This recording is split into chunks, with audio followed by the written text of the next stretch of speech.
आप बॉलीवुड डायरेक्टर जो हैं राम गोपाल वर्मा, उनकी हालिया ट्वीट से देख लें। आप उसको तशबीह दे रहे हैं खुशियों से। आप ये कह रहे हैं in India only one day is Diwali, in Gaza every day is Diwali. तो लगता है कि नेतन्याहू जो है इस पीस डील को जो है वो तर्क कर देगा, इसको छोड़ देगा, इसको अबैंडन कर देगा। येलो लाइन इसको कहा जा रहा है जी, this is the line that separates life and death in Gaza. BCCI ने एक ईमेल भेजी है मोहसिन नकवी साहब, उनको भेजी है और उनसे कहा है कि जी हमें हमारी ट्रॉफी जो है वो आप वापस कर दें। A very warm welcome to my YouTube channel। मैं हूं डॉक्टर मारिया जुल्फिकार खान। उम्मीद करती हूं कि आप सब खैरियत से होंगे। व्यूज़, आज की टॉप स्टोरीज आपके सामने रखते हैं। अब तो अमेरिका भी बोल पड़ा। अमेरिका को भी खदशा है कि नेतन्याहू जो है वो जो ये पीस डील है इसकी पासदारी नहीं करेगा। क्या हो रहा है वहाँ पे, क्या डेवलपमेंट्स हैं, आपके सामने रखेंगे। फिर आपको बताएंगे येलो लाइन क्या है, the yellow line that separates life and death in Gaza, वो क्या है उसके बारे में आपको बताएंगे। साथ ही साथ जी बीसीसीआई ने एक लेटर लिख दिया है एशियन क्रिकेट काउंसिल के प्रेसिडेंट मोहसिन नकवी साहब को और ट्रॉफी डिमांड की है। जवाब में मोहसिन नकवी साहब ने क्या कहा है वो भी आपके सामने रखेंगे। And last but certainly not the least, अगर आपने भारत में देखना हो कि मुसलमानों से किस हद तक नफरत की जाती है तो आज आपके सामने रखेंगे राम गोपाल वर्मा का एक tweet. So let's get to it. हमारा खदशा, आपको पता है मैं कई हफ्तों से जो है ये बात कर रही हूँ, पिछले कई दिनों से जो है ये बात कर रही हूँ कि मुझे नहीं लगता कि इजराइल जो है वो इस पीस एग्रीमेंट की पासदारी करेगा। लेकिन अब ट्रंप एडमिनिस्ट्रेशन के जो सीनियर ऑफिशियल्स हैं उन्होंने भी ये कहना शुरू कर दिया कि उनको लगता है कि नेतन्याहू जो है इस पीस डील को जो है वो तर्क कर देगा, इसको छोड़ देगा, इसको अबैंडन कर देगा। और इसी तनाजुर में जो वाइस प्रेसिडेंट है जेडी वैंस, उनको भगाया गया कि जी आप जाएं, इजराइल जाएं और आप जाके इन पे प्रेशर डालें, नेतन्याहू पे प्रेशर डालें कि वो इस डील की पासदारी करें। ऑलरेडी ट्रंप के दामाद और जो स्पेशल ऑनवॉय है मिडल ईस्ट के स्टीव विटकॉफ, वो ऑलरेडी जो है वो इस वक्त इजराइल में जो है वो मौजूद हैं और वो अगला जो इसका पीस डील के जो अगले जो स्टेप्स हैं उन पर बात करने के लिए वहाँ पे मौजूद हैं। लेकिन अब तो लग रहा है कि जैसे नेतन्याहू जो है शायद इस डील को ऑनर ही ना करे। इवन कतरी अमीर जो हैं उनका ये कहना है कि इजराइल की जो ये जंग है ये नस्ल कुशी के सिवा कुछ भी नहीं है। अब तमाम चीज़ें जो ये बात कर रहे हैं कतरी अमीर, उसकी तरफ जो है वो इशारा करती हैं कि नस्ल कुशी के अलावा ये कुछ वहाँ पे नज़र नहीं आता और उसी जो उनके अज़ाइम है उस पे इजराइल गामजन है। खा के इस वक्त जो है वो पीस एग्रीमेंट साइन हो चुका है लेकिन उसकी पासदारी बिल्कुल नहीं कर रहा। खा वो एरियल बम्बार्डमेंट हो, एड की मुंतकली हो, सिविलियंस को टारगेट करना हो, ये सारी चीज़ें उस पीस डील का हिस्सा थी। लेकिन अब आपको बताते हैं एरियल बम्बार्डमेंट, आपको पता है 2 हफ्ते पहले ट्रंप ने ऐलान किया, नेतन्याहू ने भी इस बारे में कहा कि जी अब एरियल बम्बार्डमेंट नहीं होगी। लेकिन वो स्ट्राइक्स जो हैं वो कंटिन्यू कर रही हैं और अब तक की इतलात के मुताबिक 110 फलस्तीनी जो हैं वो शहीद हो चुके हैं। एड की मुंतकली, आपको पता है कि जो ग़िज़ाई किल्लत है उसको एज लेवरेज जो है वो इस्तेमाल कर रहा था नेतन्याहू और नस्ल कुशी के अज़ाइम जो हैं उसमें एक बड़ा जो है वो कलीदी किरदार है एड की जो स्टॉपेज है। तो ये भी एक बहुत बड़ा जुज़ था उस एग्रीमेंट का।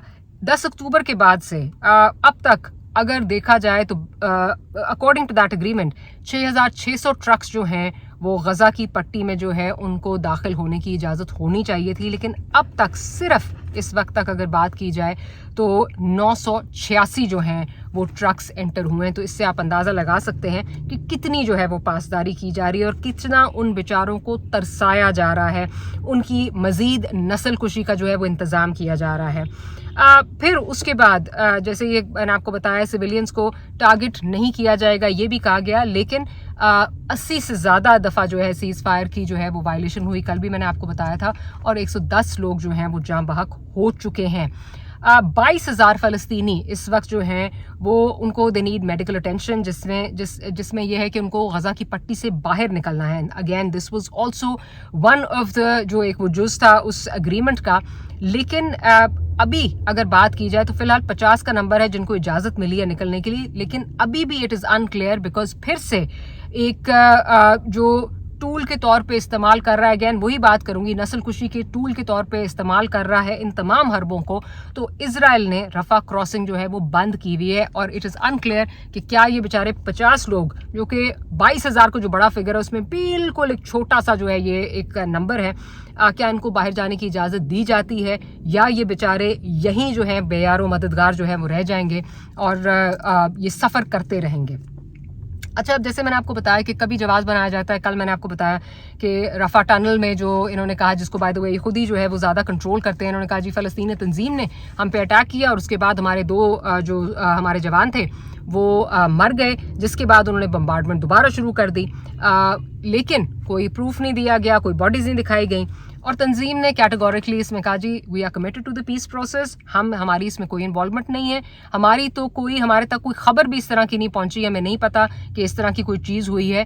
जो कम्युनिकेशन नेटवर्क है उसको बुरी तरह से जो है वो ख़त्म कर दिया गया, तो हमारी तो अपने लोगों से जो है वो इस पर कोई आपस में जो है हमारे राब्ते ही नहीं है, बट नॉनदलेस हमारा इसमें कोई हाथ नहीं है। अब ये तो परसों की बात है, संडे की बात है। अब आपको याद होगा कि कुछ ऐसे इजरायली हैं जिनकी जो बॉडीज़ हैं वो फ़लस्तीनी तंजीम की उसमें कस्टडी में थी और उसके बारे में ये उन्होंने कहा था कि जी हमें वक्त लगेगा, हम फ़ौरन से नहीं कर सकते।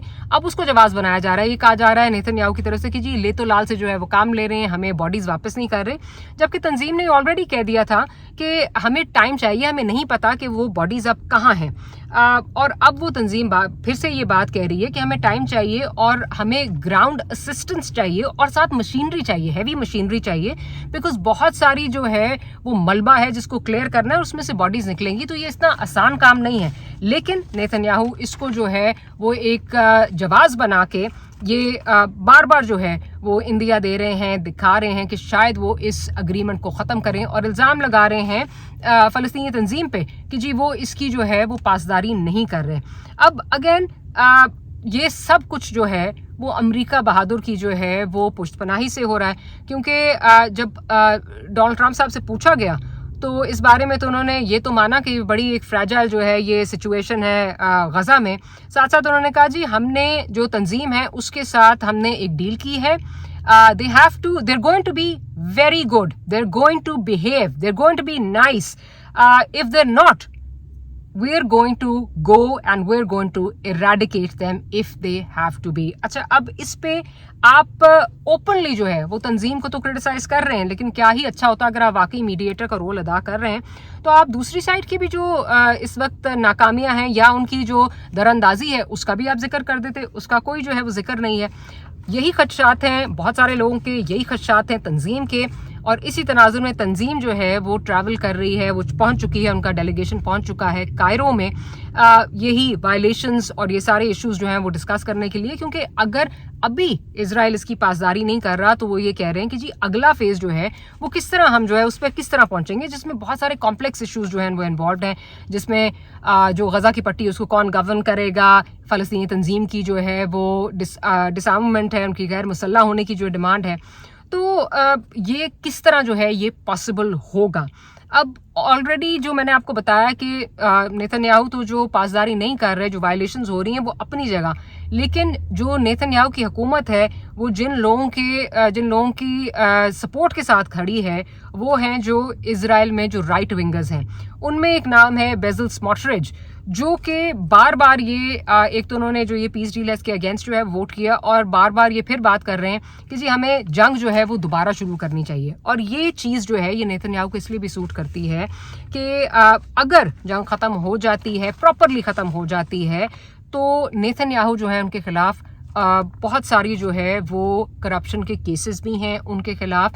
एक जो सिक्योरिटी फेलियर का 7 अक्टूबर के हवाले से जो इंक्वायरी है वो भी खुलेगी, तो उनकी पॉपुलैरिटी जो है या उनका इक़्तिदार जो है उसको बहुत बुरी तरह से ये मुतासर करेगा अगर ये परमानेंट जो है ये यहाँ पे सीज़ फायर और परमानेंट जो है वो मुस्तकिल अमन आ जाता है, तो नेतन्याहू के दिन जो है वो गिने जाएंगे। अब ये चीज़ें जो हैं ये एक तरफ से कोई अच्छी चीज़, ये अच्छी की जो है वो उम्मीद किसी को भी नहीं दिला रही, जिसमें सारे जितने मीडिएटर्स हैं, जितने मुल्क इसमें इन्वॉल्व हैं, सब इसको बहुत तशवीश की नज़र जो है वो देख रहे हैं। But remains to be seen कि इसमें अमेरिका बहादुर जो है वो क्या रोल जो है वो अदा करता है, क्योंकि नेतन्याहू को लगाम उन्होंने ही देनी है।